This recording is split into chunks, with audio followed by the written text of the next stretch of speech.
सुप्रभात बच्चों। आज हम हिंदी पाठमाला का पाठ 13 समर्पित वैज्ञानिक पढ़ेंगे। इस पाठ के अंतर्गत हम महान वैज्ञानिक के बारे में पढ़ेंगे जिनका नाम बीरबल साहनी है। बच्चों, हमारे भारत देश में अनेक वैज्ञानिक हुए जिन्होंने अपनी प्रखर बुद्धि और प्रतिभा के जरिए ऐसे नए आविष्कार किए जिनसे जीवन जीने का नजरिया ही बदल गया। इसी प्रकार के एक वैज्ञानिक है बीरबल साहनी। चलिए उनके बारे में हम कुछ जानते हैं। बात उन दिनों की है जब देश को आजाद हुए अधिक समय नहीं हुआ था। मौलाना अब्दुल कलाम आजाद स्वतंत्र भारत के पहले शिक्षा मंत्री थे। तो भारत के सबसे पहले शिक्षा मंत्री कौन थे? मौलाना अब्दुल कलाम आजाद। उन्होंने एक विख्यात वैज्ञानिक को शिक्षा मंत्रालय के सचिव का पद देना चाहा, लेकिन उस वैज्ञानिक ने इस प्रस्ताव को ठुकरा दिया और कहा, मेरा जीवन विज्ञान को समर्पित है, कृपया मुझे कोई अन्य जिम्मेदारी न सौंपें। जानते हो, उस महान वैज्ञानिक का नाम था बीरबल साहनी। बीरबल साहनी का जन्म 14 नवंबर सन 1891 को भेरा नामक स्थान में हुआ था। यह स्थान अब बांग्लादेश में है। कहाँ है ये? बांग्लादेश में। उनके पिता लाला रुचिराम साहनी लाहौर गवर्नमेंट कॉलेज में प्रोफेसर थे। क्या था उनके पिता का नाम? लाला रुचिराम साहनी। और इनका जन्म 14 नवंबर सन 1891 को भेरा नामक स्थान पर हुआ था। बीरबल की आरंभिक शिक्षा लाहौर गवर्नमेंट कॉलेज में हुई। स्नातक की परीक्षा में उन्होंने वनस्पति विज्ञान का प्रश्न पत्र आसान लगा, किंतु उन्होंने पाया कि वह प्रश्न पत्र पिछले वर्ष के प्रश्न पत्र की पुनरावृत्ति अर्थात कि वही जो पहले आया हुआ था वही दोबारा आ गया, मतलब उसका दोहराव हो गया। पुनरावृत्ति है। इसके विरोध में वे उत्तर पुस्तिका खाली छोड़कर घर चले आए।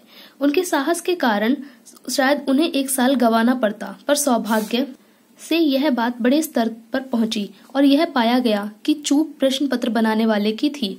किसकी चूक थी वो? प्रश्न पत्र बनाने वाले की।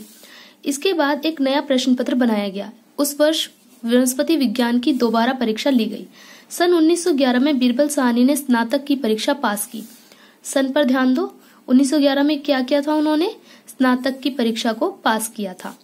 उनके पिता चाहते थे कि बीरबल सिविल सेवा में जाए, पर उन्होंने विदेश जाकर वनस्पति विज्ञान से शोध करने की इच्छा प्रकट की।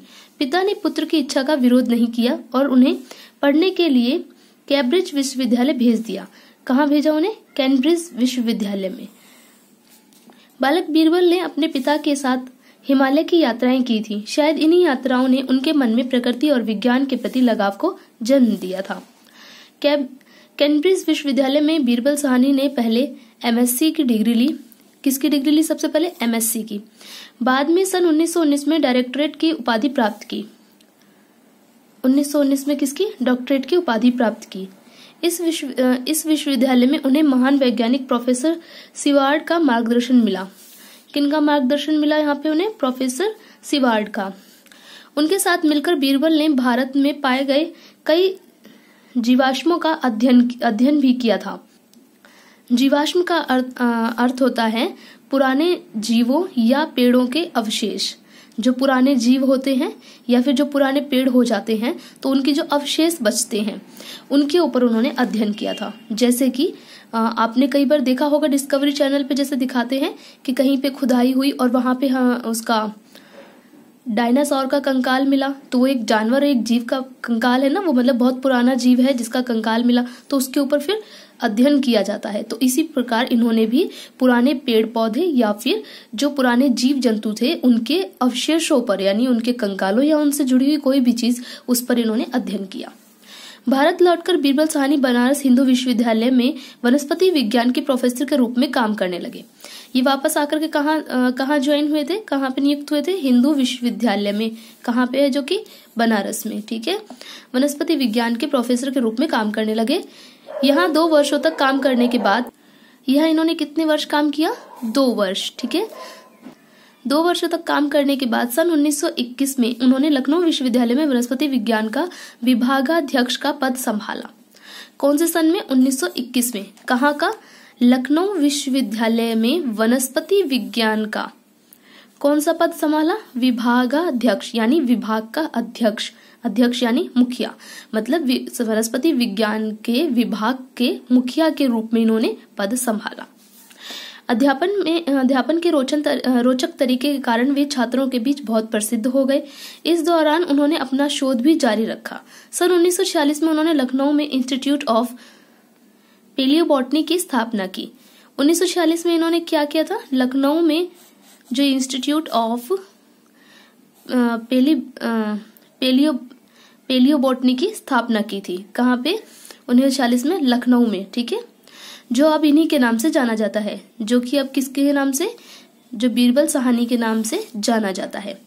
10 अप्रैल सन 1949 को मात्र 57 वर्ष की आयु में इस महान व्यक्तित्व का निधन हो गया। निधन अर्थात देहांत, देहांत यानी मृत्यु।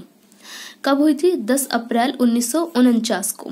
कितने वर्ष के थे तब ये? 57 वर्ष के। मात्र 57 वर्ष की आयु में ही इनका निधन हो गया था। आज भी हमारे बीच नहीं है, लेकिन वनस्पति विज्ञान के प्रति उनके योगदान ने उन्हें हमेशा के लिए अमर कर दिया। अर्थात उन्होंने वनस्पति विज्ञान के प्रति अपना जो योगदान दिया है, वो योगदान के कारण ही वे हमेशा के लिए अमर हो गए, यानी वो लोगों के बीच हमेशा याद किए जाने वाले व्यक्तित्व बन गए, वे अमर हैं। ठीक है बच्चों, मैंने आपको पूरा पाठ बता दिया है। ये इसमें आपने बीरबल साहनी के बारे में पूरा अच्छे से पढ़ा है। आपको समझ आ गया होगा उनका व्यक्तित्व वो क्या थे, कैसे थे। आप इसको अच्छे से समझ सकते हैं। अब आपको अभ्यास करने में कोई दिक्कत नहीं होगी। अगर फिर भी आपको कोई परेशानी आती है तो आप मुझे व्हाट्सएप पे मैसेज करके पूछ सकते हैं।